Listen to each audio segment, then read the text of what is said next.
Hello बच्चों, कैसे हो आप लोग। तो मैं आशा करती हूँ कि आप लोग ठीक होंगे और अपनी तैयारी में लगे रहे होंगे।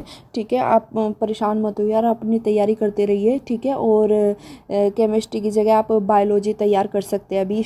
ठीक है, जैसे ये अफवाहें चल रही है, अभी कुछ भी कंफर्म नहीं है हुआ है। ठीक है, और आप लोग इतना मुझे सपोर्ट करें उसके लिए बहुत बहुत धन्यवाद। आप मुझसे टेलीग्राम पर भी कनेक्ट हो सकते हो, लिंक डिस्क्रिप्शन में मैं डाल दूँगी वीडियो के। और इंस्टाग्राम पर भी आप मुझे लगातार फॉलो अप करिए। और क्योंकि वीडियो में इसलिए गैप हो जाता है क्योंकि यहाँ पर टाइम नहीं लगता, जितना मेरे से हो पाता है मैं करती हूँ आपके लिए, आप लोगों के लिए। ठीक है, नोट्स भी अपलोड कर रही हूँ टेलीग्राम पर भी। अगर मेरी वीडियो नहीं आती है तो मैं नोट्स डाल देती हूँ वहाँ पर। और आप लोग कनेक्ट रहिए मुझसे। और आपका इतना प्यार करने के लिए बहुत बहुत धन्यवाद आपका। तो अभी टॉपिक मैं ये वीडियो रिकॉर्ड कर रही हूँ चैप्टर इवोल्यूशन की। मैं बायोलॉजी कंटिन्यू करूँगी अब ना, क्योंकि अभी केमिस्ट्री का कुछ कंफर्म नहीं हो पा रहा है, तो इसलिए मैं स्पीसीज इवोल्व होती है, इट इज़ इवोल्यूशन होता है न्यू स्पीसीज का by change in allele.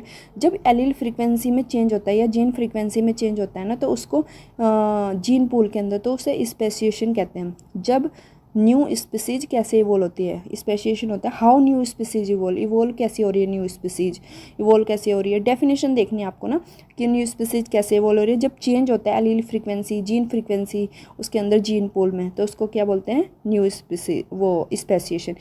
All cow of one species exist of any species. Isolation होता है जीन पूल का। जीन पूल शुड भी रिप्रोडक्टिव आइसोलेटेड होता है with in species, random mating होती है। और हार्ड, हाँ इसके अंदर ना कुछ इसने जो बताया था वो हार्डी विनबर्ग इक्विलिब्रियम में बताया था। तो आप इसको देख सकते हैं।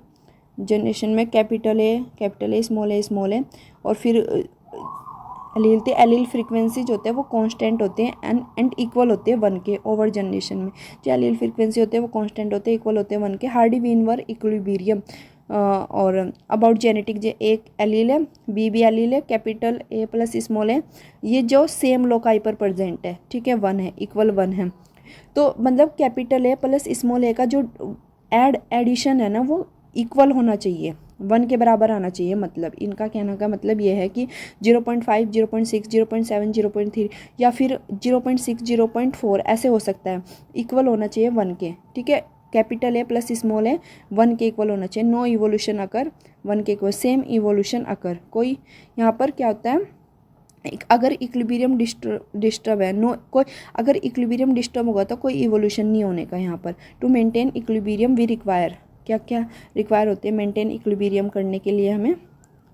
Large population size, small population size, fluctuation disturb करता है इक्विलिब्रियम को। Random mating, each allele get equal chance, bisexual reproduction, parental by parental reproduction.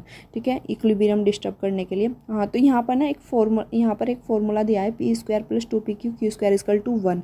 ठीक है, यहाँ पे क्वेश्चन करते हैं allele frequency not change generation by generation. यहाँ पे ये इंपॉर्टेंट पॉइंट है कि जो एलील फ्रीक्वेंसी वो चेंज नहीं होती है जनरेशन बाई जनरेशन। ठीक है, allele frequency not change generation by generation. Allele frequency change तभी होगी जब इक्विलिब्रियम डिस्टर्ब होगा। एलील फ्रीक्वेंसी कोई चेंज नहीं होने की, जनरेशन बाय सिर्फ चेंज तभी। It is done by random mating with in a gene pool and not make with other species, genetic isolation. Hardy Weinberg talk about genetic equilibrium to maintain integrity of gene pool, random mating, large population size, sexual reproduction, बायोपेरेंटल, ये सब इसके factor है जो इसको equilibrium के बारे में बताते हैं। ठीक है, हार्डी विनबर्ग ने बताया था कि अगर इक्विलिब्रियम डिस्टर्ब होगा तो इवोल्यूशन होगा। इक्विलिब्रियम डिस्टर्ब होगा तो इवोल्यूशन होगा, यानी कि सेम फोर्स इवोल्यूटिंग फोर्स होगा। अगर रीजन होगा responsible for disturb this equilibrium, reason क्या होगा इक्विलिब्रियम डिस्टर्ब होने का। ठीक है, इवोल्यूशन होगा। ठीक है, अगर इक्विलिब्रियम डिस्टर्ब होगा तो इवोल्यूशन होगा। ठीक है, और mutation, natural selection, gene flow, genetic recombination, some evolution, any force, some reason which can be disturb Hardy Weinberg equilibrium. कुछ इवोल्यूशन फोर्स होते हैं जो क्या करते हैं, डिस्टर्ब करते हैं हार्डी विनबर्ग इक्विलिब्रियम को। ठीक है, जीन फ्लो, आप जीन फ्लो देख लेना यहाँ पर एक अच्छे से। म्यूटेशन क्या होता है, जब सडन चेंज आता है जीन के अंदर, सडन चेंज आता है। ठीक है, जीन फ्लो क्या होता है, individual of one gene pool move करता है अनदर जीन पूल। ठीक है।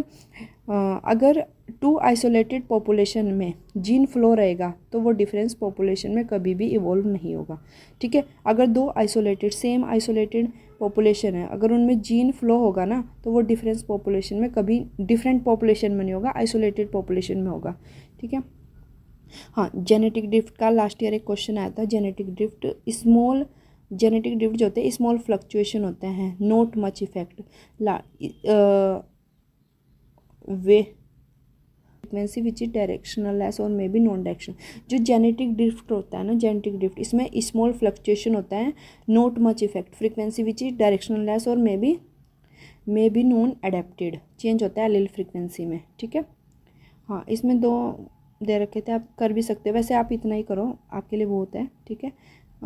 2 है इसमें, बोटल नेक इफेक्ट और फाउंडर इफेक्ट एनसीईआरटी में दिए हुए हैं, ठीक है। एनसीईआरटी से बाहर कुछ भी नहीं है। बोटल नेक इफेक्ट और आपका फाउंडर इफेक्ट, आप इसको देख सकते हैं एक बार।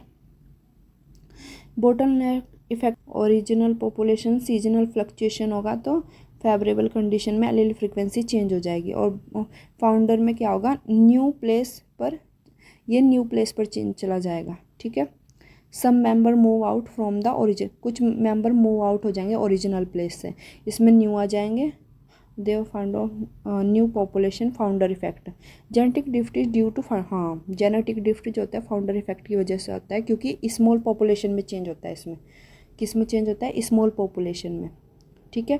और कुछ नई जगह पर चले जाएंगे, और इसमें क्या होगा कि सीजनल कुछ मेंबर ही पास हो पाते हैं, इसमें स्मॉल पॉपुलेशन चेंज हो जाएगी, ठीक है। जीन पूल क्या होता है, जीन पूल होता है same species different species same geography. जो सेम स्पीसीज होता है और different species same geography, same gene pool, same species 2 different geography में, ठीक है। जीन पूल क्या होता है, geography of different gene pool. अगर सेम स्पीसीज होगी तो उनका सेम स्पीसीज है तो उनका जीन पूल सेम नहीं होगा। अगर 2 डिफरेंट ज्योग्राफी है तो उनका डिफरेंट जीन पूल होगा, ठीक है। बाकी बस इतना ही है। जीन फ्लो जो होता है वो चेंज कर सकते हैं, जीन फ्लो चेंज कर सकता है जीन पूल को, ठीक है। तो आप देख लीजिएगा इस वीडियो को, ठीक है। और अगर आपकी कुछ भी क्वेरी तो मैं कमेंट सेक्शन में पूछ सकते हो। बहुत सारे सोर्स है आपके पास मुझसे कनेक्ट होने के लिए, इंस्टाग्राम पे है, टेलीग्राम में, यूट्यूब है, ठीक है, कमेंट सेक्शन में। और धन्यवाद आपका बहुत बहुत मुझे सपोर्ट करने के लिए। आप मुझसे कनेक्ट रहिए और आप लगातार तैयारी करते रहे। बायोलॉजी स्टार्ट कर दीजिए, केमिस्ट्री और वो बायोलॉजी में आप बॉटनी और जूलॉजी पढ़ सकते हैं, एनिमल हस्बेंड्री एग्रीकल्चर पढ़ सकते हो। थैंक यू सो मच, मिलते हैं नेक्स्ट वीडियो में।